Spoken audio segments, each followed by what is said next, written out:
الحمد لله حمدا موافيا لنعمه مكافيا لمزيده والصلاة والسلام على سيد الأنبياء والمرسلين أما بعد فأعوذ بالله من الشيطان الرجيم بسم الله الرحمن الرحيم يعلمون ظاهرا من الحياة الدنيا وهم عن الآخرة هم غافلون صدق الله العظيم وقال النبي صلى الله عليه وسلم من تشبه بقوم فهو منهم أو كما قال عليه الصلاة والتسليم يا رب صل وسلم دائما أبدا على حبيبك خير الخلق كلهم يا رب صل وسلم دائما أبدا على حبيبك خير الخلق كلهم يا رب صل وسلم دائما أبدا على حبيبك خير الخلق كلهم. بزرگان محترم، جو آیت کریمہ پڑھی گئی اور جو حدیث مبارک آپ کے سامنے پیش کی گئی، اس کے تحت ہی کچھ باتیں آپ کے سامنے پیش کرنی ہیں. اللہ رب العزت کا بے انتہا کرم اور احسان ہے کہ اس نے ہمیں اشرف المخلوقات بنایا اور ساتھ ہی ساتھ مخلوقات میں سب سے زیادہ حسین اور سب سے زیادہ خوبصورت بنایا ہے. جتنی بھی مخلوقات اللہ نے پیدا فرمائی ہے، ان مخلوقات میں سب سے خوبصورت مخلوق یہ حضرت انسان ہے. حضرت امام ابو حنیفہ رحمۃ اللہ علیہ کے زمانے میں ایک بادشاہ یا اس کا وزیر تھا. وہ چاندنی رات میں چھت کے اوپر اپنی بیوی کے ساتھ ہوا خوری کر رہا تھا، تفریح کر رہا تھا. چاند پہ نظر پڑ گئی. خوبصورتی کی مثال چاند سے دی جاتی ہے، پیش کی جاتی ہے. اس کی بیوی بھی نہایت خوبصورت تھی، لیکن جذبات میں آ کر بیوی سے یہ کہہ دیا کہ اگر تم چاند سے زیادہ خوبصورت ہو تو میرے نکاح میں، اور اگر چاند سے زیادہ خوبصورت نہ ہو تو میرے نکاح سے تم نکل جائے گی، یعنی میں تم کو طلاق دیتا ہوں. کہنے کو تو کہہ دیا، عقل ٹھکانے آئی، جذبات ٹھنڈے ہو گئے، ہوش ٹھکانے آئے. تو پھر دوڑتا ہوا علماء کے پاس آیا، مفتیان کرام سے مسئلہ دریافت کرنے لگا، پوچھنے لگا. اس زمانے کے علماء سے مسئلہ دریافت کیا تو سب نے یہی جواب دیا، بلکہ اکثر و بیشتر نے یہی جواب دیا کہ خوبصورتی میں تو چاند کو مثال میں پیش کیا جاتا ہے، لہذا ہمارا اپنا خیال یہ ہے کہ چاند سے زیادہ خوبصورت انسان نہیں ہو سکتا، لہذا تمہاری بیوی کو طلاق پڑ گئی. اب ظاہر سی بات ہے، بیوی خوبصورت تھی، چھوڑ بھی نہیں سکتا تھا، راستہ کہیں سے نکالنا تھا. کبھی یہ عالم کے پاس، کبھی وہ عالم کے پاس، کیونکہ بعض مرتبہ انسان پسندیدہ چیز کو کھونے سے ڈرتا ہے اور اس کو لازم کرنے کے لیے، پکڑنے کے لیے دوسرے راستے اختیار کرتا ہے. کسی نے کہا کہ امام صاحب کے پاس چلے جاؤ، امام ابو حنیفہ رحمۃ اللہ علیہ کے پاس. وہاں پہ پہنچا، اس نے کہا کہ شہر کے علماء سے میں نے اس مسئلے کو دریافت کیا، پوچھا، ان کا جواب ہاں میں آیا کہ بیوی کو طلاق پڑ چکی ہے. کسی نے کہا کہ آپ سے مسئلہ پوچھ لے، دریافت کر لے. امام ابو حنیفہ وقت کے امام ہیں، جن کے مسلک کو ہم فالو کرتے ہیں، پیروی کرتے ہیں. انہوں نے کہا کہ تمہاری بیوی کو طلاق نہیں پڑی، یہ خوش ہو گیا، اس نے کہا کہ بڑی اچھی بات ہے، ہمارے خوشی کے پھولے نہیں سمایا۔ کہا امام صاحب نے کہ چلے جاؤ، آپ کی بیوی کو طلاق نہیں پڑی۔ پھر کہا کہ علماء نے تو ایسے ایسے کہا، مسئلہ ایسے ایسے بتایا۔ امام صاحب نے کہا کہ انہوں نے اپنے اجتہاد کے اعتبار سے بتایا، لیکن اللہ رب العزت نے قرآن کریم میں جو بات ذکر کی گئی، جو ذکر کی، وَلَقَدْ خَلَقْنَا الْإِنسَانَ فِي أَحْسَنِ تَقْوِيمٍ، لَقَدْ خَلَقْنَا الْإِنسَانَ فِي أَحْسَنِ تَقْوِيمٍ، سورہ 3 میں اللہ نے قسم کھا کر یہ بات ذکر کی، وَالتِّينِ وَالزَّيْتُونِ وَطُورِ سِينِينَ وَهَٰذَا الْبَلَدِ الْأَمِينِ، 4 چیزوں کی اللہ نے قسم کھائی۔ پھر کہا لَقَدْ خَلَقْنَا الْإِنسَانَ فِي أَحْسَنِ تَقْوِيمٍ، کہ تحقیق کہ ہم نے انسان کو خوبصورت سانچے میں پیدا کیا ہے، اور کسی بھی مخلوق کے لیے اللہ نے نہ قسم کھائی نہ اس کی خوبصورتی کو بیان کیا ہے۔ تو اس سے سمجھ میں آیا کہ انسان سے زیادہ خوبصورت مخلوقات میں کوئی مخلوق نہیں ہے۔ بات بھی صحیح تھی، استدلال بھی صحیح تھا، اور حقیقت بھی یہی ہے۔ تو اللہ رب العزت نے انسان کو خوبصورت بھی بنایا اور خوبصیرت بھی بنایا ہے، اچھی عادتیں بھی اس کے اندر ڈالی ہے، بری عادتیں بھی ڈالی ہے۔ انسان کا اپنا اختیار ہے کہ اچھی عادتوں کو لے لے یا بری عادتوں کو اپنا لے، یہ انسان کے اپنے اوپر ہے۔ انسان اگر بہت زیادہ خوبصورت ہو لیکن اس کے کردار اور اخلاق غلیظ ہو تو اس سے کوئی محبت کرے گا؟ اسے کوئی پسند کرے گا؟ کوئی بھی پسند نہیں کرے گا۔ اس سے سمجھ میں آیا کہ اللہ نے انسان کو خوبصورت بھی بنایا، خوبصیرت بھی بنایا، لیکن اس کا مقام صورت پہ نہیں، سیرت پہ رکھا ہے، اس کے اخلاق اور اس کے کردار پہ رکھا ہے۔ ورنہ بہت سارے ایسے خوبصورت چہرے ہوتے ہیں لیکن ان کی عادتیں بدصورتی کی ہوتی ہے۔ غالباً امام شافعی رحمۃ اللہ علیہ کے زمانے میں ایک واقعہ پیش آیا۔ ایک مانگنے والی تھی، حبشن، بھکارن جسے کہتے ہیں، ہمیشہ ہر دور میں رہتے ہیں روڈ پہ، سڑکوں پہ، اور اگر حبشن کہہ دیا جائے، افریقن کہہ دیا جائے تو پورا ان کا بایو ڈاٹا یا شکل و صورت سامنے آ جاتی ہے۔ افریقن اور حبشن اگر کہہ دیں، یعنی بدصورتی کے جتنے اوصاف ہوتے ہیں وہ سب ان کے اندر پائے جاتے ہیں۔ ہونٹ بڑے بڑے، کالے کلوٹے، نہ ناک صحیح سے، نہ پیشانی صحیح سے، نہ بال برابر۔ ایسی ایک حبشن عورت روڈ کے کنارے پر بھیک مانگا کرتی تھی، پھر اس کے دانت بھی پیلے زرد پڑے ہوئے، یعنی کوئی اس کو دیکھنا نہ چاہے، اگر کوئی دیکھ لے تو پھر اس کو 2-3 دن کھانا پیٹ میں نہ اترے۔ اس طریقے سے بدصورت، بدنما عورت، لیکن کچھ وقت گزرنے کے بعد وہ حاملہ ہو گئی۔ پولیس کے پاس، گورنمنٹ کے پاس شکایت کی۔ ان کے زمانے میں جو حکومت تھی انہوں نے اپنی CID کو لگا دیا، پولیس کو لگا دیا کہ دیکھیں کہ اس عورت کے ساتھ کیا کس نے ایسا معاملہ۔ CID اپنے معاملات میں لگ گئی، تفتیش میں لگ گئی اس زمانے کی۔ پھر کچھ دنوں کے بعد ایک انسان کو پکڑ کے لا دیا، ایک آدمی کو لا دیا۔ جس کو پکڑ کے لایا وہ نہایت خوبصورت آدمی، خوبصورتی کے جتنے اوصاف ہو سکتے تھے وہ سارے اس آدمی کے اندر پائے جا رہے تھے۔ پوچھا گیا کہ تم نے اس کو کیسے پکڑ لیا؟ یہ تو اتنا خوبصورت ہے کہ اس کی طرف سب مائل ہو سکتے ہیں، اور اس عورت کا معاملہ ایسا ہے کہ اس کی طرف کوئی مائل بھی نہیں ہو سکتا، آگے اس کو پکڑا کیسے تم نے؟ تو پولیس کہنے لگی، حکومت کے کارندے کہنے لگے کہ یہ کاتب ہے، لوگوں کی عرضیہ لکھتا ہے، اپلیکیشنز لکھتا ہے اور دیتا ہے، اس سے کچھ پیسے کماتا ہے۔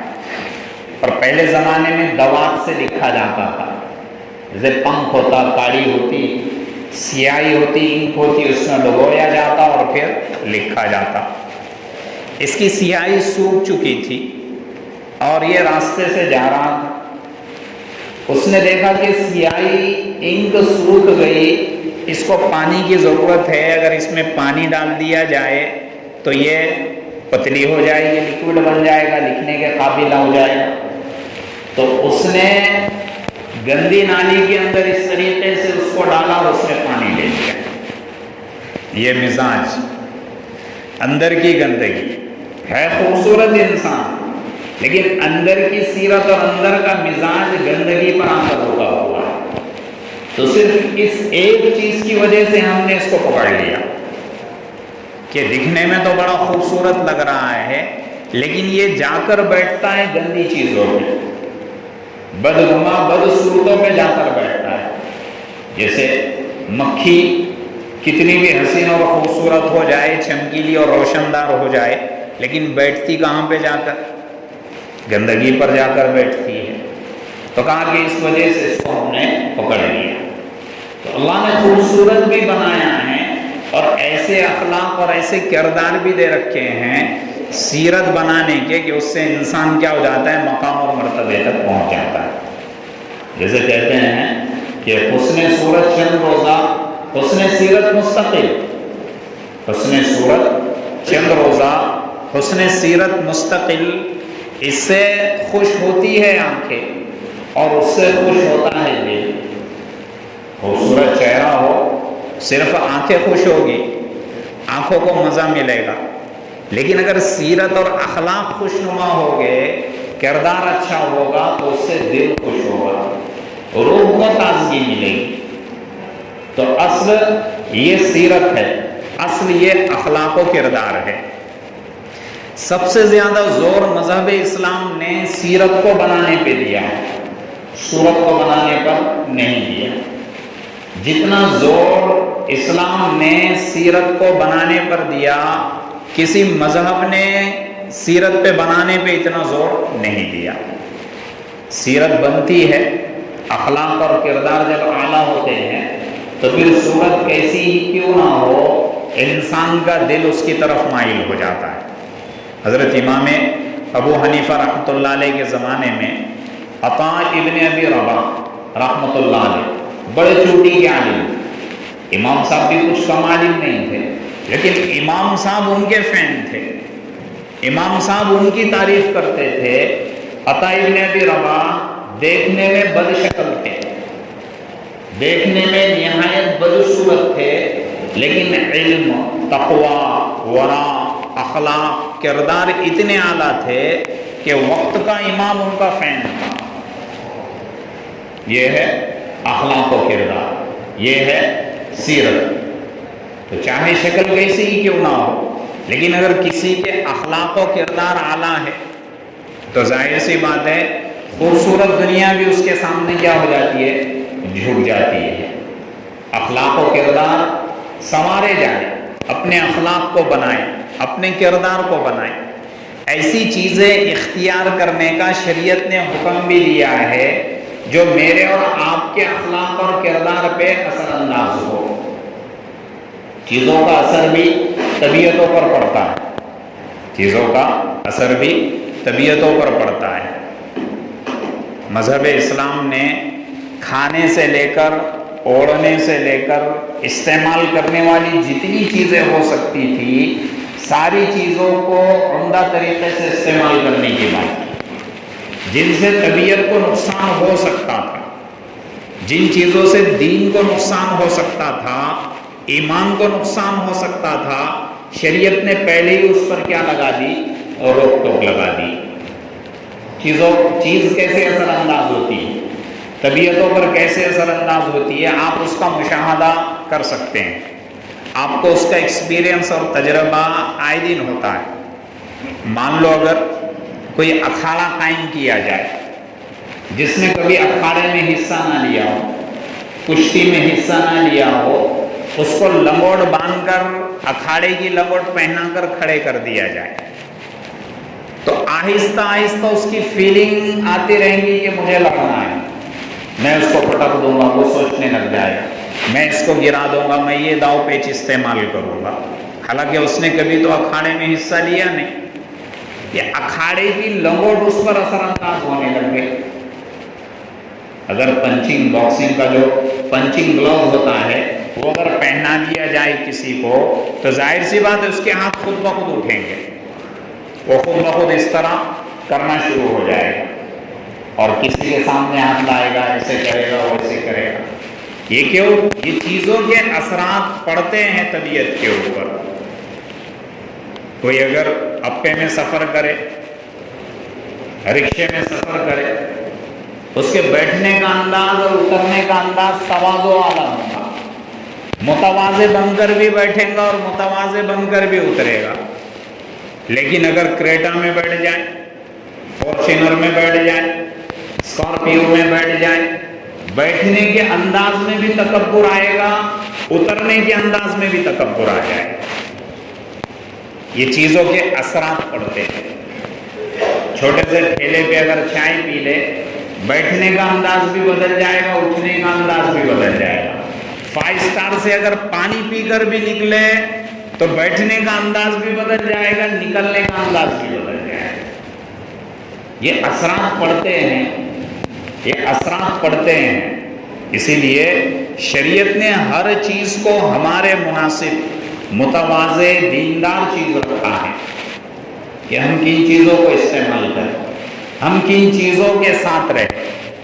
حضرات صحابہ رضوان اللہ علیہم اجمعین یہ ہر چیز کی نوک و پلک کو جان جان کر استعمال کرتے تھے، اور میں اور آپ بے دھڑک استعمال کرتے ہیں. بے دھڑک کوئی بھی چیز اپنے سامنے لاتے ہیں. قول کے اثرات ہوتے ہیں، الفاظ کے اثرات پڑتے ہیں، انسان کے فعل کے اثرات پڑتے ہیں. زمانی جاہلیت میں اگر کسی کو ایسی انگلی بتا دے، آج بھی ایسا ہوتا ہے کسی کو انگلی بتا دے تو کیا کہے گا؟ تو نے مجھے انگلی کیسے بتایا؟ آنکھ نکال کر اگر دیکھ لے، تو نے مجھے آنکھ ہی کیوں نکالی؟ تجھے بعد میں بتاتا ہوں، تجھے دیکھتا ہوں، تیری ایسی کی تیسی کر دیتا ہوں. یہ اثرات، افعال کے اثرات. تو زمانے جاہلیت میں جب انگلی دکھائی جاتی تھی تو تلواریں نکل جایا کرتی تھی اور سال سال جنگیں چلتی تھی. اس نے مجھے انگلی دکھائی تھی، اس نے مجھے انگلی بتائی تھی. تو زمانے جاہلیت میں اس انگلی کو سبابہ کہتے تھے. سبابہ کہتے گالی گلوچ کو، سب و شتم جسے کہتے ہیں، گالی گلوچ کو کہتے تھے. جب اسلام آیا تو اللہ کے رسول صلی اللہ علیہ وسلم نے اس کا نام سباحہ رکھا. سباحتن کہتے تسبیح پڑھنے والی انگلی، شہادت دینے والی انگلی. اسی لیے تشہد میں جب اشہد اللہ الہ الا اللہ پڑھتے ہیں تو انگلی کو اٹھاتے ہیں، انگلی کو درمیانی انداز میں اٹھایا جائے، یہ سننا. اگر اس کو ایسا کر دیا جائے تو کسی کی طرف انگلی کرنا ہو جاتا ہے. تو اس سباحہ کے ذریعے سے شیطان کو تکلیف دی جاتی ہے. تشہد میں جب نمازی اشہد اللہ الہ الا اللہ کہتا ہے، یہ درمیانی حالت دیکھیے، اس کو اگر ایسا موڑوا دیا جائے تو ایسا حد ہو جائے گا. تو جتنی تکلیف شیطان کو اس انگلی کے تشہد کے وقت اٹھانے سے ہوتی ہے اتنی تکلیف کسی اور چیز سے نہیں. اللہ کے رسول نے اس کا معنی بدل دیا، سباحتن. تو اس میں ثواب بھی آ گئے. زمانے جاہلیت میں بیوپاری کاروباری آدمی کو خنسار کہتے تھے. خنسار کے معنی آتے نقصان کا سوداگر، مصیبتوں کا بیوپاری. قرآن کریم میں بیوپاری اور کاروباری کے لیے تاجر کا لفظ استعمال کیا، لفظ تجارت لا لیا. حدیث میں التاجر الصدوق کہا، اور تاجر کہتے ہیں نفع کے سوداگر کو، نفع والے بیوپاری کو کہتے ہیں. دیکھو الفاظ بدل دیے تو اس کے اثرات بھی کیا ہو جاتے ہیں؟ بدل جاتے ہیں. حضرت ابو ہریرہ رضی اللہ تعالیٰ عنہ یہ غزوہ خیبر کے بعد اسلام لے آئے. ان کے نام میں کافی اختلاف ہے. ابو ہریرہ ان کی کنیت ہے. ابو ہریرہ اس لیے ان کی کنیت ہے کہ عربی میں ہرۃ بلی کو کہتے ہیں. یہ اپنے ساتھ میں بلی کے بچے رکھا کرتے تھے، یا یہ کہ ان کو بلیاں پالنا بڑی پسند تھی. تو ایک مرتبہ اللہ کے رسول گزرے تو ان کے مانڈی پہ، ہاتھ پہ اور بہت ساری بلیاں تھیں. اللہ کے رسول نے کہہ دیا یا ابا ہریرہ، اے بلیوں والے، اے بلیوں والے۔ ان کو یہ نام اتنا پسند آیا کہ اللہ کے رسول کے زبان سے نکلا، اپنے نام کو ختم کر دیا اور اپنی کنیوں کو صحابہ کے درمیان رائج کر دی۔ عشق اور محبت کی بات ہوتی ہے، یہ عشق اور محبت کی بات ہوتی ہے، پیارے حبیب محمد رسول اللہ صلی اللہ علیہ وسلم کے کہنے۔ بہرحال جب یہ اسلام لے آئے تو ان کا نام ایک روایت کے مطابق عبد الشمس تھا، یعنی سورج کا بندہ یا سورج کا غلام، یا عبد الصخر تھا، چٹان کا بندہ یا چٹان کا غلام۔ اللہ کے رسول نے ان کا نام بدل کر عبد الرحمن رکھ دیا، یعنی رحمان کا بندہ۔ تو نام کے بھی اثرات پڑتے ہیں۔ اللہ کے رسول کے پاس اسلام لانے کے بعد اگر کسی کا کوئی ایسا نام ہوتا جو شرک اور کفر کی طرف مائل ہوتا، یا ایک ایسا مفہوم اور معنی ہوتا کہ جس کے معنی مصیبتوں کے نکلتے ہیں، پریشانیوں کے نکلتے ہیں، تو اللہ کے رسول اس نام کو بدل دیا کرتے تھے اور اس کو خیر میں لا کر تبدیل کیا کرتے تھے، کیونکہ اثرات پڑتے ہیں، اثرات رونما ہوتے ہیں۔ جیسے کہتے ہیں نقل سے اصل کی طرف جاتا ہے آدمی، کیا کہتے ہیں نقل تو کرو اللہ اصل بنا دے گا۔ اگر آدمی انسان کسی کی نقل کرتا ہے تو آہستہ آہستہ غیر شعوری طور پہ اس کے اثرات اس کے اندر آ جاتے ہیں۔ نقل بھی بہت بڑی چیز ہے، اس لیے دین میں علماء کی نقل، اپنے نبی کی نقل، سنت کی نقل کرنے کا حکم دیا گیا۔ اس کے اثرات کیسے منتقل ہوتے ہیں، انسان نقل سے فوراً اصل کیسے بن جاتا ہے۔ حضرت ابو محذورہ رضی اللہ تعالیٰ عنہ، اللہ کے رسول صلی اللہ علیہ وسلم غالباً غزوہ تبوک یا کسی غزوے سے لوٹ رہے تھے، تاخیر ہو گئی، مدینہ پہنچے، مدینہ منورہ میں داخل ہونے سے پہلے اللہ کے رسول کا معمول یہ تھا کہ جب لشکر کسی غزوے یا جہاد سے لوٹتا تو رات میں مدینہ منورہ میں داخل نہیں ہوتے، بلکہ مدینہ کے باہر پڑاؤ ڈالتے، قیام کرتے، فجر کی نماز ادا کرتے، اس کے بعد لشکر کو لے کر مدینہ منورہ میں داخل ہو جایا کرتے۔ تو مدینہ منورہ کے باہر اللہ کے رسول صلی اللہ علیہ وسلم نے پڑاؤ اور قیام ڈال دیا۔ مدینہ منورہ کے باہر ایک بستی تھی، وہاں کے کچھ بچے فجر کے ٹائم پر کھیل رہے تھے۔ مؤذن نے اذان دینا شروع کی، اللہ اکبر اللہ اکبر۔ بچوں کی عادتیں ہوتی ہے کہ بعض مرتبہ بچے موڑ میں اگر آتے ہیں تو جو سامنے والا بول رہا ہے اس کو دوڑاتے ہیں۔ جیسے نمازوں میں بھی آپ نے غور کیا ہو، امام صاحب اگر اللہ اکبر بول دے تو ایک آدھ بچہ ہے، دو بچے ایسے ہوتے جو ایک وہ بھی کیا کہتے ہیں اللہ اکبر۔ امام صاحب سورہ فاتحہ پڑھنے لگ جائیں، بچے کو اگر وہ یاد ہو تو پیچھے کیا ہو جاتے ہیں، پڑھنا شروع ہو جاتے ہیں۔ بچوں کو پڑھنے دینا چاہیے، سلام پھیر کر بچوں کو ڈانٹنا نہیں، بچوں کو مارنا نہیں کہ کیوں امام صاحب کی نقل کر رہا ہے، کیوں یہ کر رہا ہے۔ ممکن اللہ نقل کی برکت سے اللہ اس کو اصل بنا دے۔ بہرحال بچے تھے، اس وقت سب مشرکین کے بچے کھیل رہے تھے، اس میں ابو محذورہ بھی تھے۔ جیسی اذان کو دہرانے لگے، آوازیں بلند ہونے لگی بچوں کی، اللہ کے رسول صلی اللہ علیہ وسلم خیمے سے باہر آئے کہ کون ہے، کون آوازیں نکال رہا ہے۔ بچوں نے دیکھا کہ اللہ کے رسول باہر آئے، پورے بچے سرپٹ دوڑے، بھاگنے لگ گئے۔ حضرت ابو محذورہ نہ زیادہ چھوٹے تھے نہ زیادہ بڑے تھے، اس لیے بھاگنے میں آر محسوس ہوئی۔ ایک عمر تک آدمی بھاگ سکتا ہے، ایک عمر تک مستی کر سکتا، تو ان کو ذرا آر محسوس ہوئی کہ میں بھاگوں۔ اللہ کے رسول آئے ان کے پاس، کہا کہ تم کیا کہہ رہے تھے؟ آگے جو یہ کلمات کہہ رہے تھے ہم اس کو پیچھے پیچھے ادا کر رہے تھے، یہ ابھی ایمان نہیں لائے۔ اللہ کے رسول نے فرمایا کہ تمہاری آواز بلند ہے، پیاری بھی ہے، خوبصورت بھی ہے، تم دوہراؤ، کہو، میں سنتا ہوں۔ حضرت ابو محذورہ نے شروع کر دیا، اللہ اکبر اللہ اکبر اللہ اکبر اللہ اکبر۔ کیونکہ مشرکین بھی اللہ کو اللہ مانتے تھے، لیکن اللہ کے ساتھ شریک کرتے تھے، شرک کرتے تھے، ورنہ اللہ کے قائل وہ بھی تھے۔ اتنا کہہ دیا، اس کے بعد اشہد اللہ الہ الا اللہ، ابو محذورہ عرب کے تھے، اس کا ٹرانسلیشن اور ترجمہ مطلب سمجھتے تھے کہ میں گواہی دیتا ہوں کہ اللہ صرف ایک ہے، جس کے سوا کوئی معبود نہیں. تو اپنی آواز کو دبا دیا، اپنی آواز کو دبا دیا. اللہ کے رسول نے سر پہ ہاتھ رکھا تاکہ کیا کہہ رہے تھے دوبارہ کہو، پھر دوبارہ انہوں نے اسی کلمے ہو گئے. تو اشہد اللہ الہ الا اللہ 4 مرتبہ انہوں نے کہا. پھر اشہد ان محمد رسول اللہ. پورا جھگڑا تو آپ صلی اللہ علیہ وسلم کی رسالت ہی کا. اب وہ ہڑبڑانے لگے گی یہ کلمہ میں نہیں کہہ سکتا. اللہ کے رسول نے فرمایا کہ نقل اتارنا ہے. کیا اتارنا ہے؟ نقل اتارنا ہے. تو انہوں نے پہلے ہلکی آواز میں کہا، پستی آواز میں 2 مرتبہ کہا. اللہ کے رسول نے سر پہ ہاتھ رکھا، کہا کہ سنائی نہیں دیا، زور سے کہو. جیسے ہی 2 مرتبہ زور سے کہا، کلمہ شہادت دل میں اتر گیا. یہ ہے نقل سے انسان کیا بن گیا؟ اصل بن گیا. تو یہ نقل بھی انسان کو اصل بنا دیتی ہے.